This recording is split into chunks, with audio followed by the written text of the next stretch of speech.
이 김 씨가 왜 교도소에 복역을 했냐면 2003년도에 네. 전당포에서 2명을 살해를 해요. 그리고 2명을 유기로 합니다. 유기로 했는데 옷을 싹 벗겨버렸어요. 그러니까 비슷하죠. 네. 더더구나 피해자들이 갖고 있었던 시계, 귀금속 같은 걸 또 가져갔고, 그러니까 반지 없어진 거, 유기한 거, 벗긴 거 이게 유사하기 때문에 이건 범죄 행위 수법 비슷하다 이렇게 지목을 하죠. 근데 그렇게 됐는데 문제는 뭐냐면 왜 이 사람이 용의선상에 안 올랐을까? 네. 그 당시 이 김 씨는 사건 발생 당시로 보면 24살 정도 젊은 친구였어요. 이 A양하고 같은 동네에 살고 있었어요. 네. 그리고 같은 초등학교를 나왔고 A양이 다니던 PC방에 이 김 씨도 다녔던 것이 있고, 근데 용의선상에 안 올랐던 거죠. 왜냐하면 김 씨가 그 당시에 주민등록지를 전남 장성에 있는 형네 집으로 해놨어요. 주소 등록지로만 리스트를 잡으니까 전혀 안 잡혔던 거고. 문제는 또 뭐가 있었냐면 그 해에 어떤 절도 사건을 있었어요. 절도 네, 사건이. 그래서 그걸로 교도소를 들어가 있었어요 또. 그러니까 DNA 검사도 안 하고 당연히 수사도 안 받게 되죠.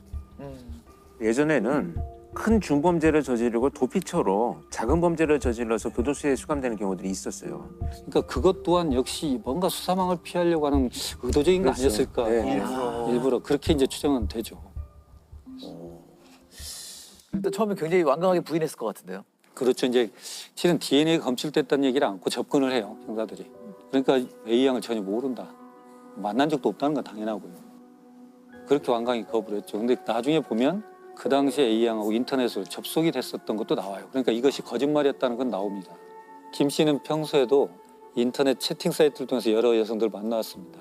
이 사이트에서 만난 여성들을 상대로 폭력을 휘둘러서 상해죄로 처벌받은 전력도 확인이 됩니다. 그게 이제 일관된 진술이 뭐냐면 그 당시에 내가 여러 여자를 만났고 그런 속에 성관계도 있었다. 그 중에 하나일 것이다. 그러나 살인은 내가 저지르지 않았다. 성관계는 있었지만 살인을 저지르지 않았다고 우기는 거니까요.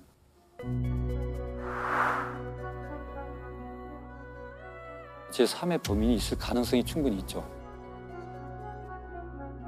그러니까 결국은 성관계 시점하고 살인 시점이 어떻게 되느냐 이제 관건이 되는 겁니다.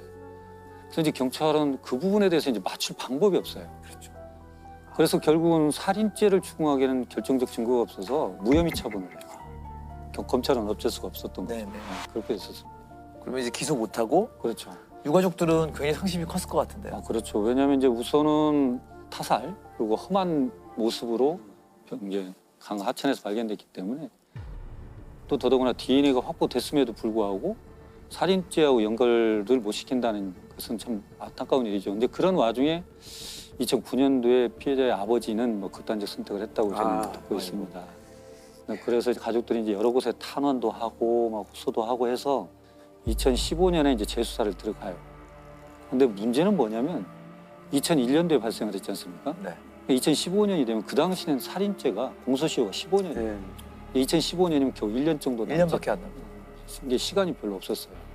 근데 다행스럽게도 그게 7월에 태완이법이라고 살인죄 공소시효를 없애버렸잖아요. 그러니까 시간을 이제 벌게 된 거예요. 그래서 이제 대대적으로 재수사를 다시 들어가게 되죠. 범인을 찾지 못해 장기 미제가 됐던 사건은 이른바 태완이법으로 살인죄 공소시효가 폐지되면서 재수사와 기소가 이뤄져 묻히던 범죄를 밝혀낼 수 있었습니다. 광주지방 검찰청에서는 이제 검경 합동수사본부를 차려요. 대대적인 재수사를 들어가는데 근데 여하간 그 연결고리 연결할 건 아직 못 찾고 있었고 그래서 이제 검찰이 그 목포교도소에 있는 김 씨의 감방에 있는 소지품을 다 압수를 해봐요. 압수를 해보니까 독특한 사진이 나옵니다. 그날 2월 4일 날 낮에 여자친구와 같이 강진에 있는 외할머니 집을 방문한 사진을 찍어놨어요. 그러니까 결국은 이것은 굉장히 알리바이를 입증할 수 있는 중요한 증거임에도 불구하고 검찰, 경찰 재수사 또 이 사진에 대한 언급을 안 해요, 김 씨가. 아까 우리 권 교수님 말씀하신 것처럼 알리바이를 만들다 보면 너무 완벽해지면 또 이상 반응을 한 거죠. 그러니까 이 사람도 이게 너무나 인위적인 색채가 나니까 얘기를 안 했던 거예요. 그렇게 해서 이제 그 사진이 나오게 되고 그걸 왜 가지고 있었을까요? 그것도 의심스럽고 또 이제 그래서 결국은 같이 복역한 수감자들 한 350명 정도 이제 인터뷰를 해요. 거기서 보니까 유사한 사건을 했다라는 얘기를 진술을 했다. 그리고 생리 중이었던 어린아이를 강간했다. 뭐 이런 얘기. 또 드들강에 대한 얘기도 하고 그걸 들었던 사람들이 있어요.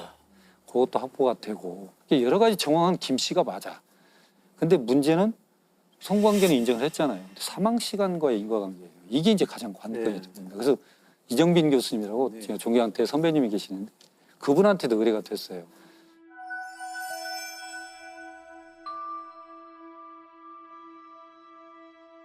어디서 착안을 하냐면 아까 수중 시체로 발견됐다고 그랬잖아요. 그러니까 시신에서 증거가 소실될 확률이 높으니까 그래서 수사관들이 체액을 채취하는 과정을 정확히 기록을 했습니다. 뭐라고 기록을 했냐면 처음 채취할 때 입구에서 가까운 쪽을 할 때는 희멀건 정액이 나왔다. 묻어서 나왔어요. 면봉에. 그다음에 한 번 채취하고 두 번째 넣었을 때 깊숙이 집어넣었을 때는 끝에 생리혈이 붙어 혈흔이 있고 그다음에 정액이 섞이지 않은 상태 정확히 구분지어서 나왔다는 거예요. 이것을 이제 착안하신 겁니다. 왜냐하면 김 씨의 진술대로라면 성관계 이후에 며칠이 지났잖아요. 이 사람이 걸어서 다니거나 앉아있으면 중력이 작용하는 건 흘릴 수밖에 없어요. 혈흔과 정액은 섞일 수밖에 없습니다. 이렇게 경계가 명확하게 나왔다는 것은 이건 무슨 의미를 가질까 하고 이제 실험을 하세요, 이분이. 혈액은 본인 걸 뽑으시고 정액은 의사이신 아드님한테 정액을 받아가지고 둘을 놓습니다. 비닐팩에다가. 전혀 흔들지 않고 외력을 주지 않고 그러니까 전혀 섞이질 않아요. 네. 6시간 반이 지남에도 불구하고. 그러다 잠깐 흔들었더니 바로 섞여요. 그러니까 이걸 가지고 이정균 교수님의 말씀은 뭐냐면 성관계 이후에 정액이 배출되고 움직일 수 있는 전혀 시간이 주어지지 않았다. 특히 앉아있거나 또는 움직이는 그런 생존 반응이 없다.